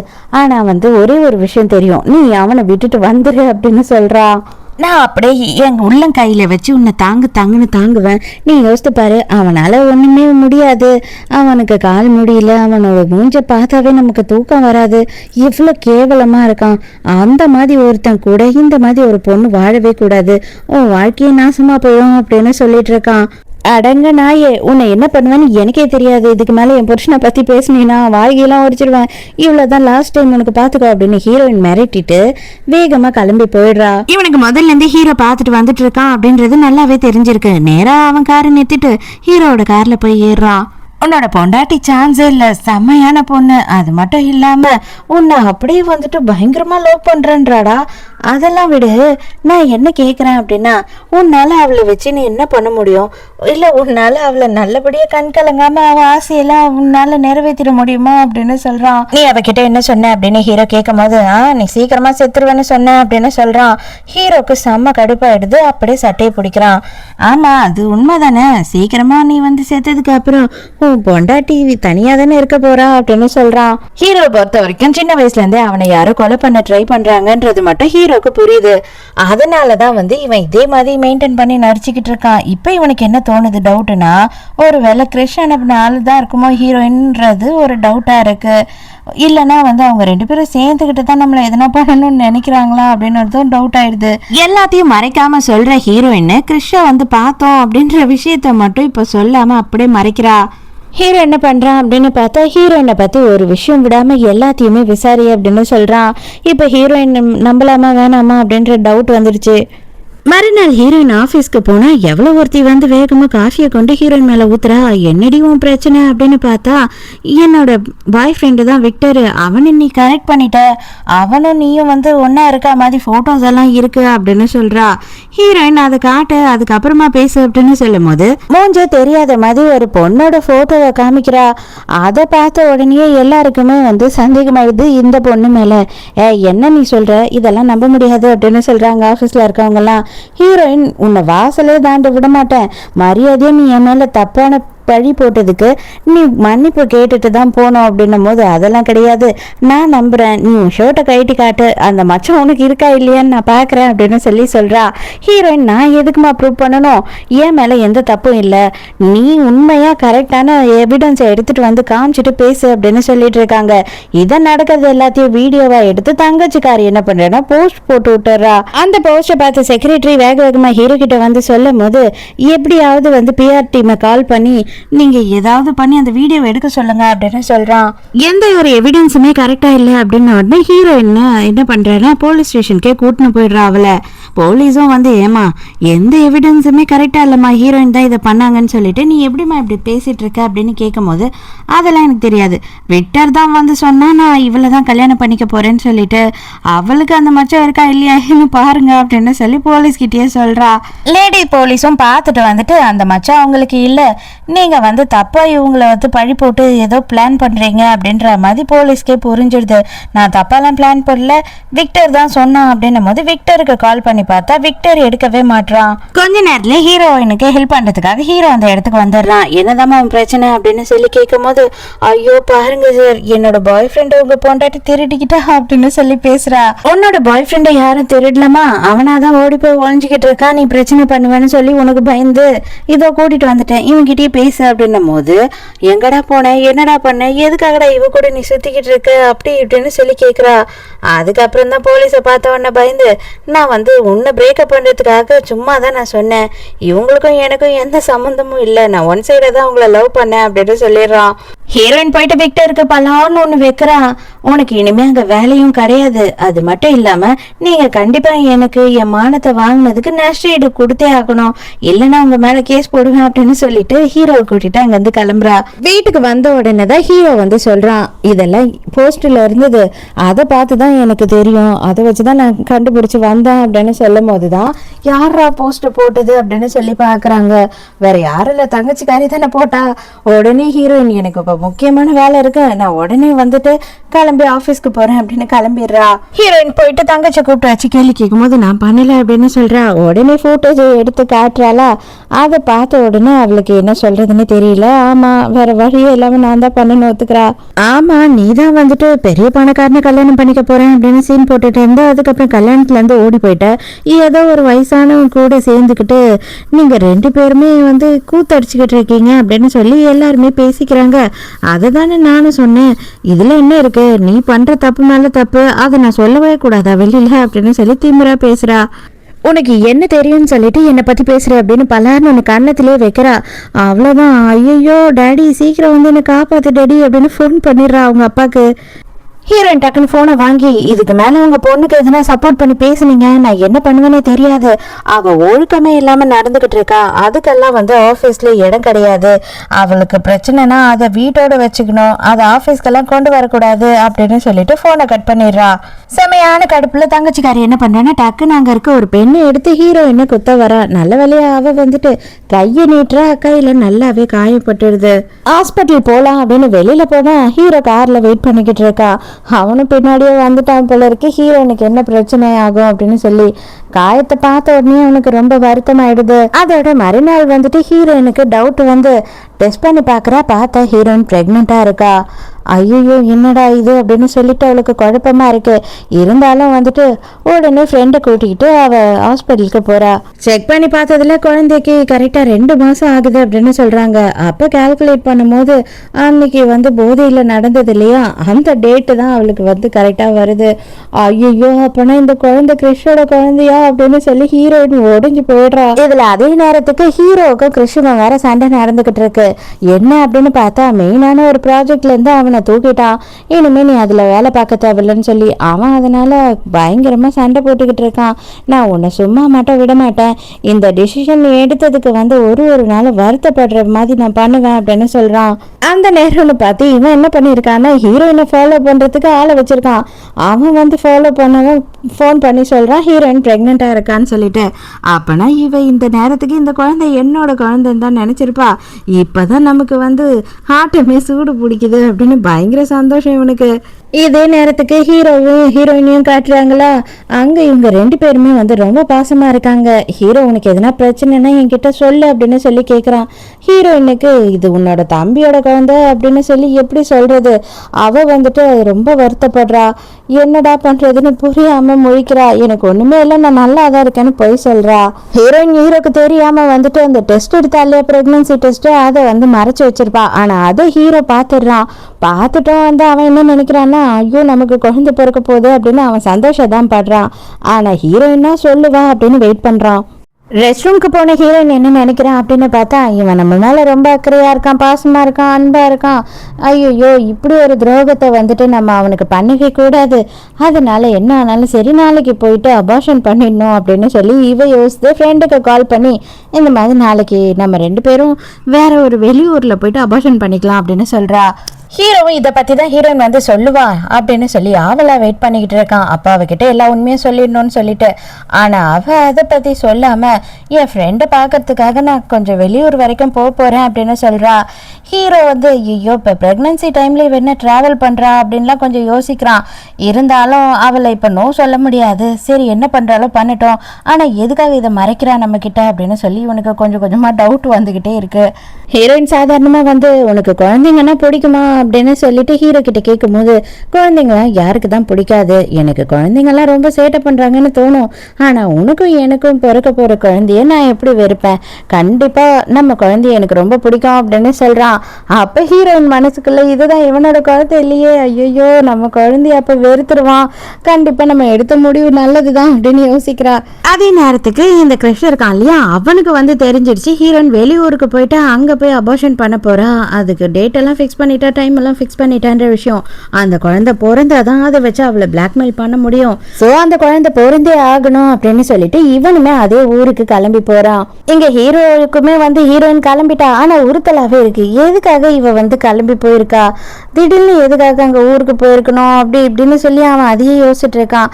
உடனே அதுக்கு அசிஸ்டன்ட் என்ன சொல்றானா, நீங்க கவலைப்படாதீங்க சார், நான் வந்து அவங்களுக்கு பாதுகாப்புக்காக ஒருத்தனை கூடியே அனுப்பி வச்சிருக்கேன், அவன் கண்டிப்பா உடனே நமக்கு வந்து எல்லாத்தையும் சொல்லுவான் அப்படின்னு சொல்றான். அப்புறம் தான் ஹீரோக்கு கொஞ்ச நேரத்துல தெரிய வருது ஹீரோயின் போன ஊர் வேற, அதே இடத்துக்கு இப்ப கிருஷ்ணன் கிளம்பி போயிருக்கான்னு சொல்லி. உடனே ஹீரோ எழுந்து நிக்கிறான், அவனோட ஃபேஸ்ல ஒட்டி இருக்க ஸ்டிக்கரை பீக்கிறான்.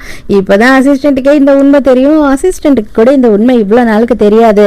இங்க டாக்டர் வந்து ஹீரோயின் கிட்ட பார்த்து பேசிக்கிட்டு இருக்காங்க. அம்மா எதுக்குமா அவசரப்படுற, குழந்தை ரொம்ப நல்லா வளர்ந்துருக்கு, ரொம்ப ஹெல்த்தியா இருக்குமா, எதுக்குமா இப்படி பண்ற அப்படின்னு சொல்லி அங்க டாக்டர் ஃபீல் பண்ணிக்கிட்டு இருக்காங்க. அங்கே நம்ம ஹீரோயினுக்கு ஒரு ஃப்ரெண்ட் இருக்கா, அவளுமே வந்து என்ன சொல்கிறான்னா, வேணாண்டி ரொம்பவும் வந்து ஹெல்த்தியான குழந்தைய இந்த மாதிரி அவாய்ட் பண்ணுறது ரொம்ப தப்பான விஷயம், இப்போல்லாம் குழந்தை பிறக்கிறது பெரிய விஷயமா இருக்குது அப்படின்னும் போது ஹீரோயின் வந்து இவகிட்ட எல்லா உண்மையும் சொல்லிடுறா. அவளுக்கே என்ன சொல்கிறதுன்னு புரியல. அப்போனா உன் புருஷன் மேலே பாசமாக இருக்கானா, உனக்கு வேறு வழியே இல்லை, கண்டிப்பாக உன்னை ஏற்றுக்கிட்டான், நீ பண்ண தப்பை கூட அவன் மன்னிச்சிட்டான், அந்த குழந்தைய அவனால் வந்து எந்த ஒரு ஃபீலிங்கும் இல்லாமல் ஏற்றுக்க முடியுமா அப்படின்னா அது கண்டிப்பாக டவுட்டு தான் அப்படின்னு சொல்றா.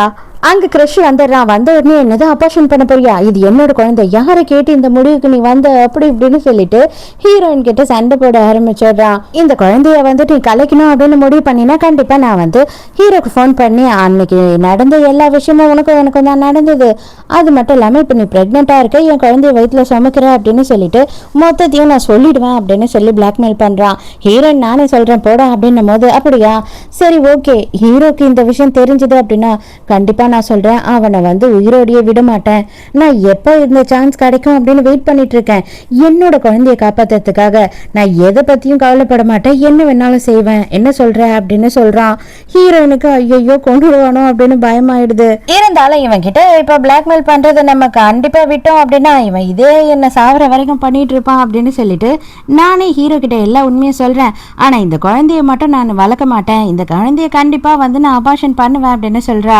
நீ முட்டாள்தனமான ஒரு முடிவு எடுத்துட்டு உனக்கு கொஞ்ச நேரத்திலேயே வந்து நீ எடுத்த முடிவுக்கான பின்விளைவை அனுபவிப்பா அப்படின்னு சொல்லிட்டு அங்கிருந்து போறான். ரெண்டு காரியம் வந்து என்ன சொல்ற அப்படின்னு பார்த்தா, இதை பாருடி, தயவு செஞ்சு நான் சொல்ற ஒரே ஒரு விஷயத்த செய்ய, உன் புருஷன் கிட்ட எல்லாத்தையுமே சொல்லிடு, கவலையே படாத, உங்களுக்குள்ள சண்டை நடந்தாலும் சரி எது நடந்தாலும் சரி அது உங்களோட முடிஞ்சிடும், மூணாவது மனுஷனை உங்களோட ஃபேமிலி விஷயத்துல தலையிடவே விடாத, இவனை இதோட கட் பண்ண அப்படின்னு சொல்றா. ஹீரோயினுமே வந்து எல்லாத்தையுமே சொல்லிடலாம் அப்படின்ற முடிவுக்கு வந்துடுறா. கரெக்டா ஹீரோ வந்துடுறான். நீ இங்கே என்ன பண்ணிக்கிட்டு இருக்க ஹாஸ்பிட்டலில் அப்படின்னு கேட்கும் போது ஹீரோயின் வந்து இல்லை என் ஃப்ரெண்டு நான் சொன்னேன் இல்லையா என்னோட பெஸ்டி அது இவ தான் அப்படின்னு சொல்லிட்டு அந்த டாக்டரையே இன்ட்ரடியூஸ் பண்ணிடுறா. ஹீரோ கிட்ட எல்லாத்தையும் சொல்லிடலாம் அப்படின்னு சொல்லிட்டு அவளும் அப்படி இப்படின்னு மன தைரியத்தை வர வச்சுக்கிட்டு சொல்ற நேரத்துக்கு மறுபடியும் கிருஷ்ண கால் பண்றான். அவன் என்ன சொல்றான் அப்படின்னு பார்த்தா, இது பாரு அவன் இருக்க போறது 4 வருஷமோ 5 வருஷமோ, நல்லா யோசித்துக்கோ, இப்பவே வந்து அதிர்ச்சியில் இதை சொல்லி அவனை சாகடிக்க போறியா என்ன அப்படின்னு சொல்லி கேட்குறான். ஹீரோயின், இது பாரு இதுல நீ தலையிடாத, நல்லதோ கேட்டதோ நாங்க பாத்துக்கிறோம் அப்படின்னு சொல்றா. அப்பனா கண்டிப்பா இதுக்கான பின்விளைவை நீ அனுபவிப்ப அப்படின்னு சொல்லி போனை கட் பண்ணிடுறான். இங்கதான் ஒளிச்சு அவன் பார்த்துக்கிட்டு இருக்கான் அப்படின்றது ஹீரோயினுக்கு தெரியறதுனால நம்ம வேற எங்கன்னா போய் பேசலாமா, உன்கிட்ட சில விஷயம் நான் சொல்லணும் அப்படின்னு சொல்றா. கடைசியா சொல்ல வந்துட்டியா அப்படின்ற மாதிரி ஹீரோவும் யோசிக்கிறான். ஒரு ஹோட்டல்ல ரூம் புக் பண்ணி உட்காந்து பேசுறாங்க. ஆக்சுவலா என்ன ஆச்சுன்னா, நான் எதுக்காக இங்க வந்தேனா அப்படின்னு ஆரம்பிக்கும் போது ஒரு பயங்கரமான கார் விபத்தை ஆயிடுச்சு. அந்த கார் விபத்துல ஹீரோவோட அக்காவும் அக்கா பையனும் 2 பேருமே பாதிக்கப்பட்டுட்டாங்க. அதுவும் வந்து 2 பேருமே ரொம்ப சீரியஸான நிலைமையில ஹாஸ்பிட்டல்ல சேர்த்திருக்காங்க அப்படின்ற விஷயத்த நியூஸ்ல பாக்குறாங்க. அந்த பதட்டத்துல அப்படி ஷாக்ல ஹீரோ செமையா ஏந்து நின்னுறா. ஹீரோயின் அப்படியே ஷாக்கா பாக்குறா. உடனே இவனை செக்ரட்டரிக்கு கால் பண்ணி எந்த ஹாஸ்பிட்டல்ல இருக்காங்க, என்ன மாதிரி இருக்காங்க அப்படின்ற எல்லா விஷயத்தையும் விசாரிச்சுக்கிட்டு ஹாஸ்பிட்டலுக்கு கிளம்புறேன். அப்போ உங்களோட காலை அப்படின்னு கேட்கும் போது, இதை பாரு நான் உனக்கு எல்லாத்தையுமே பொறுமையா அப்புறம் எக்ஸ்பிளைன் பண்றேன், இப்போ வா நம்ம ஹாஸ்பிட்டலுக்கு போய் அவங்கள பார்க்கலாம் அப்படின்னு சொல்லிட்டு அவங்க 2 பேரும் கிளம்பி போறாங்க. அக்கா வந்து கொஞ்சம் பெட்டரா இருக்காங்களாம். பட் அக்கா பையன் அதான் லூகாஸ் இருக்கான் இல்லையா, அவன் தான் வந்து ரொம்பவும் சீரியஸா இருக்கான் அப்படின்னு சொல்றாங்க. இந்த ஆக்சிடென்ட் வந்துட்டு வேணும்னே பண்ணதோ அப்படின்னு எனக்கு டவுட்டா இருக்கு சார். ஏன்னா அந்த டிரைவரும் வந்துட்டு ஆக்சிடென்ட் பண்ணிட்டு உடனே ஓடி போயிட்டான்.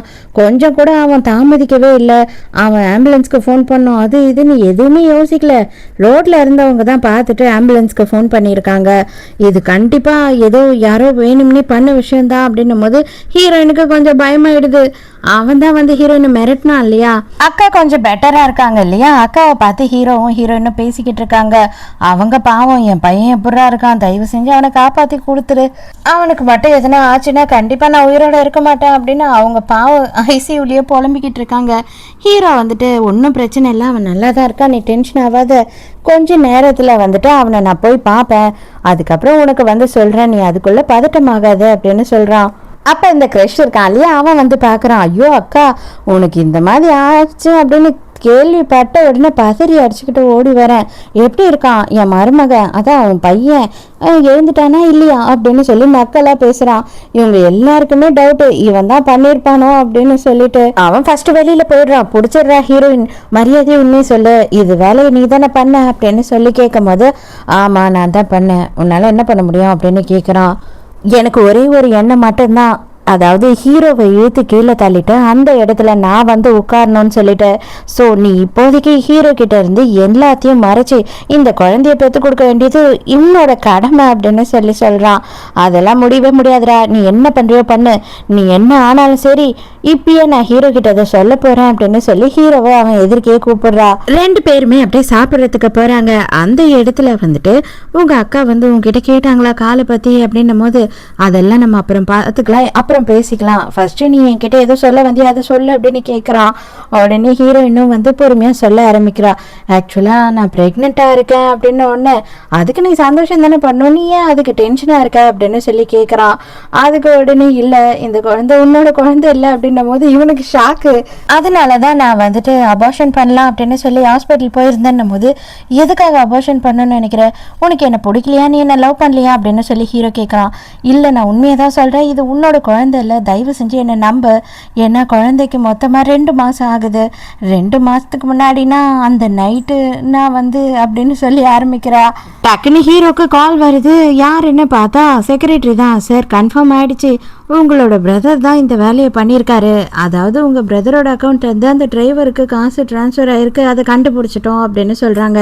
இப்போதான் ஹீரோயின் சொல்கிறா, எல்லாத்துக்கும் காரணம் நான் தான் அவன்கிட்ட திமிரா பேசிட்டேன், அவன் என்ன பிளாக்மெயில் பண்ணிட்டு இருந்தான், உன்கிட்ட இந்த குழந்தை விஷயத்த சொல்லாமல் அவனுக்கு அந்த குழந்தைய பெற்று கொடுக்கணும்னு சொல்லிட்டு, அதனால தான் நான் வந்துட்டு எல்லாத்தையும் என் புருஷன்கிட்ட சொல்ல போகிறேன்னு திமிரா பேசினேன், அதுக்கப்புறம் தான் இவங்களோட ஆக்சிடென்ட்டே நடந்தது அப்படின்னு சொல்லி இவ ஃபீல் பண்ணி அழறா. ஹீரோக்கு அடிப்பா பாவி, அன்னைக்கு நைட்டா அவன் கூட இருந்த நான் நினைச்சிட்டு இருக்கேன் அப்படின்ற மாதிரி. நீ எந்த வகையிலயும் எனக்கு மன்னிப்பு கேட்க தேவையில்ல, நான் தான் உன்கிட்ட மன்னிப்பு கேட்கணும். இவ்வளவு நாள் வந்துட்டு உன்கிட்ட எல்லா விஷயத்தையும் மறைச்சதுக்கு தயவு செஞ்சு என்ன மன்னிச்சிடு. அன்னைக்கு நைட்டு நான் தான் உன் கூட இருந்தேன் அப்படின்னு சொல்றான். ஹீரோயினுக்கு செம்ம ஷாக்கு. சரி ஓகே, உனக்கு ஒரு ரீசன் இருக்கும்ல, அது என்ன ரீசன் ஃபர்ஸ்ட் சொல்லு அப்படின்னு சொல்றா. ஹீரோ அப்படியே யோசிச்சுக்கிட்டே இருக்கானா. ஹீரோயின் செம்ம கடுப்பாயிடுறா. உன்ன மாதிரி ஒரு கேவலமான நான் உலகத்துல பார்த்ததே கிடையாது. ஏன் தெரியுமா, பொண்டாட்டி எவன் கூடயோ இருந்துட்டு வந்துட்டேன் அப்படின்னு சொல்லி உன்கிட்டயே எவ்வளவு அளவுக்கு ஃபீல் பண்ணியிருப்பா. அப்பயும் கால் நெஞ்சக்காரன் கரையிறானா பாரு அப்படின்ற மாதிரி அப்படி உட்காந்துக்கிட்டு இருந்தியே, எவ்வளவு கேவலமானவன். நான் அருவருப்பா ஒரு நாளும் தூங்கும் போது ஃபீல் பண்ணிக்கிட்டு இருந்தேன், நிம்மதியே இல்லாம வாழ்ந்துகிட்டு இருந்தேன் அப்படின்னு சொல்லி ரொம்ப ஃபீல் பண்றா. இனி என் மூணிலே முழிக்காது அப்படின்னு சொல்லிட்டு வேற போயிடுறா. ஃப்ரெண்டுக்காரிக்கிட்ட போயிட்டு எல்லா கதையையும் சொல்லிக்கிட்டு இருக்காளா. அப்போ ஃப்ரெண்டுக்காரி என்ன சொல்கிறேன்னா, நல்லா உன்னை பார்த்துக்கிட்டான்னு சொல்கிற, தங்கமானவன்னு சொல்கிற, அப்போ அவனுக்கு கொஞ்சம் நீ டைம் கொடுத்துருக்கணும்ல. அவன் ஏதோ ஒரு விஷயத்த உன்கிட்ட சொல்ல வரான், ஆனால் தயங்கிக்கிட்டே இருக்கான் அப்படின்னா அவனுக்கு நீ கொஞ்சமாச்சும் டைம் கொடுத்துருந்துருக்கணும். எதுக்காக இவ்வளோ விஷயத்த அவன் மறைச்சான்னு சொல்லிட்டு நீ எதுக்கு அவசரப்பட்ட அப்படின்னு சொல்லி கேட்குறா.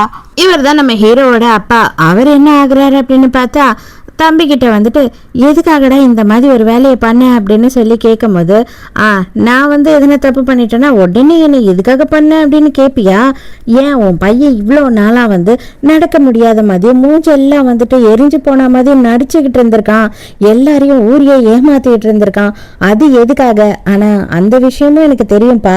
இப்போ வரைக்குமே எல்லாரும் என்ன நினச்சிக்கிட்டு இருக்காங்கன்னா, நான் தான் அவனை கொலை பண்ணுறதுக்கு நெருப்பு மூட்டி விட்டேன்னு நினச்சிக்கிட்டு இருக்காங்க. ஆனால் அந்த விஷயத்தையே நீ பண்ண அப்படின்றது இந்த உலகத்துல யாருக்கும் தெரியாது, ஆனா எனக்கு தெரியுமே அப்படின்னு சொல்றான். ஹீரோவோட அப்பாவை தான் ஹீரோவை கொலை பண்ண பாத்துருக்கான் போல. அப்ப அவன் சொன்னதெல்லாம் உண்மையாப்பா அப்படின்னு சொல்லிட்டு ஹீரோ அந்த இடத்துக்கு வந்து நிக்கிறான். ஹீரோவோட அப்பா அப்படியே ஷாக்கா பாத்துக்கிட்டு இருக்காரு.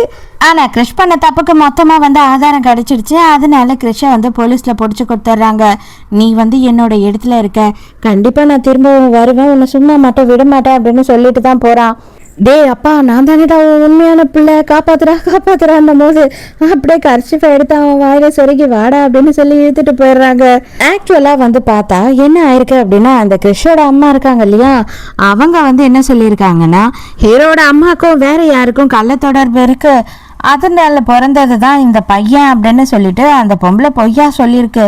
அதனால இந்த ஆளும் என்ன நினச்சிக்கிட்டான்னா, இவன் எனக்கு பிறக்காதவன் அப்படின்னு நினச்சி எப்போனாலும் இவனை கொண்டுடணும் அப்படின்னே வாழ்ந்துகிட்டு இருந்திருக்கான். இதை எல்லாரும் வந்து கதையா சொல்லி நான் கேள்விப்பட்டிருக்கேன். ஆனா இதை நீ உண்மையா நம்புற அப்படின்னு நான் நினைக்கவே இல்லப்பா. உண்மை என்ன அப்படின்னா, நான் வந்துட்டு உன்னோட பயாலஜிக்கல் பையன் தான், உன்னோட டிஎன்ஏ தான் என் உடம்புலயும் இருக்கு, ஆனா கிறிஷ் உனக்கு பிறந்தவன் கிடையாது அப்படின்னு சொல்லிட்டு இவன் எடுத்த டிஎன்ஏ ரிப்போர்ட் எல்லாத்தையும் காட்டுறான். ஆனா எங்க அம்மாவும் கூட வாழ்ந்துகிட்டு இருந்த நாள் ஒரு நாளும் நரகமாக்கிட்டேன் அவங்கள. நீ வந்து அவங்கள எவ்வளவு கஷ்டப்படுத்திட்டு, இதுக்காகவே நான் உன்னை மன்னிக்கவும் மாட்டேன், என்னைக்கும் அப்பாவை ஏத்துக்கவே மாட்டேன் அப்படின்னு சொல்லிட்டு போயிடுறான். அடுத்த சீன்லயே ஹீரோ வந்து லூகாஸை பார்க்க போயிருக்கான். ஆல்ரெடி பார்த்தா ஹீரோ இன்னும் அவளோட ஃப்ரெண்டும் அங்க அவனை பார்க்கறதுக்கு வந்திருக்காங்க. இப்போ அவன் கொஞ்சம் பெட்டரா இருக்கான், பேசவும் ஆரம்பிச்சுட்டான். ஐயோ மாமா, என்ன மாமா நீ நின்றுகிட்டு இருக்க, அவன் மூஞ்சில இருந்த எதுவுமே காணுமே, ஐயோ இன்னமும் நான் கோமால தான் இருக்கேனா, கனவு காண்றேனா அப்படின்னு சொல்லி யோசிக்கிறான். அதெல்லாம் ஒன்றும் இல்லை, நான் டீட்டெயிலாக அப்புறமா சொல்றேன் அப்படின்றாங்க அவங்க அம்மா. ஹீரோ இந்த கோவமா இருக்கா இல்லையா, வேக வேகமா அங்க இருந்து கிளம்புறால. உடனே ஹீரோ கையை பிடிச்சி நிறுத்தி, தயவு செஞ்சு என்கிட்ட பேசு, நான் உங்ககிட்ட நிறைய விஷயத்த சொல்லணும், தயவு செஞ்சு பேசு, கொஞ்ச நேரம் டைம் கொடு அப்படின்னு கெஞ்சுறான். ஃப்ரெண்டுக்காரையும் சொன்னா இல்லையா, அதனால கடைசியா ஒரு சான்ஸ் கொடுப்போம் அப்படின்னு சொல்லிட்டு ஹீரோயினும் வந்து கொஞ்ச நேரம் பேசலாம் அப்படின்னு உட்காந்துடுறா.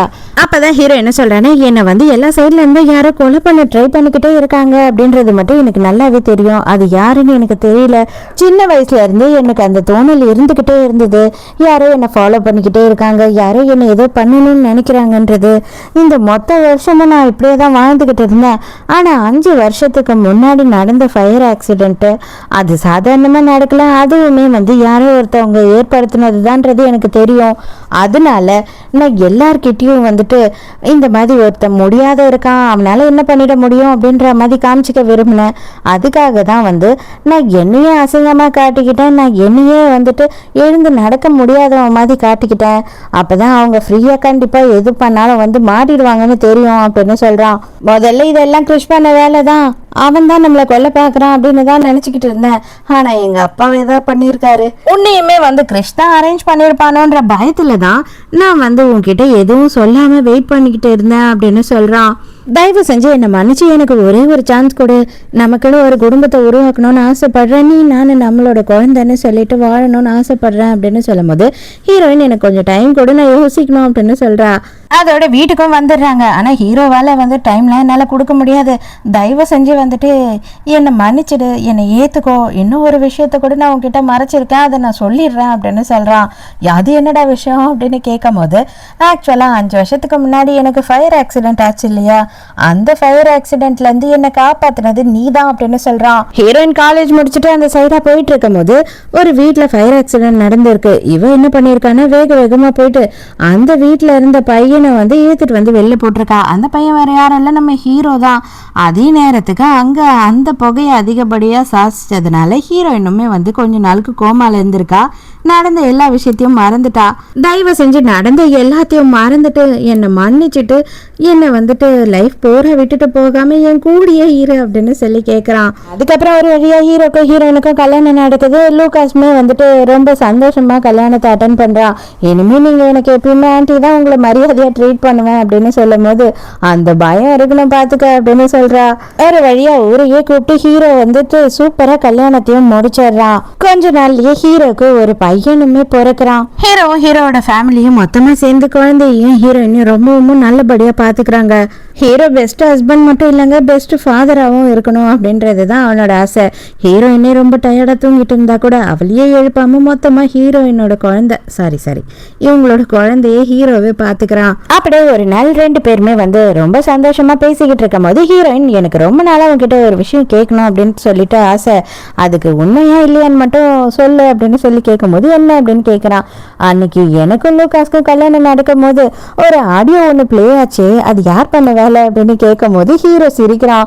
ஏய் உண்மையை சொல்லு, நீ தான் பண்ணியா அப்படின்னு கேட்கும் போது ஆமா, இதை கண்டுபிடிக்க உனக்கு இவ்வளோ நாள் ஆச்சா அப்படின்னு கிண்டல் பண்றான். நான் ரொம்ப நாளாவே நீ என்னோட வாழ்க்கையில வர மாட்டியா அப்படின்னு சொல்லி வெயிட் பண்ணிட்டு இருந்தேன், அதுக்கு சான்ஸ் கிடைக்குமா அப்படின்னு சொல்லி ஒரு சின்ன ஒரு தூண்டில போட்டு பார்த்தேன், கரெக்டாக அமைஞ்சிடுச்சு, அது நானே எதிர்பார்க்காத விஷயம்தான் அப்படின்னு சொல்றான். ஸோ இதே ஹாப்பி என்டிங்கோட இந்த ட்ராமா முடியுது. இந்த ட்ராமா உங்களுக்கு பிடிச்சிருந்ததா, என்னோட எக்ஸ்பிளனேஷன் பிடிச்சிருந்ததான்னு சொல்லிட்டு மறக்காம கமெண்ட்ல சொல்லுங்க. சாரிங்க, சீரியஸா வந்துட்டு எனக்கு கொஞ்சம் உடம்பு சரியில்லை, இன்னைக்குமே வந்து என்னால் நேம்ஸ் படிக்க முடியல, நாளைக்கு கண்டிப்பா நான் பண்ணிடுறேன், தயவு செஞ்சு கோச்சிக்காதீங்க. அதே மாதிரி ட்ரஸ்ட் மீ, சீரியஸாக ஏற்கனவே 2 வீடியோ, அதுக்கப்புறம் இந்த வீடியோ, இந்த 3 வீடியோவோடதும் சேர்ந்தப்பல நாளைக்கு வந்துடும். ஸோ நாளைக்கு மறக்காம கதை கேட்க வந்துடுங்க, நானும் மறக்காம கதை சொல்ல வந்துடுறேன். பாய்.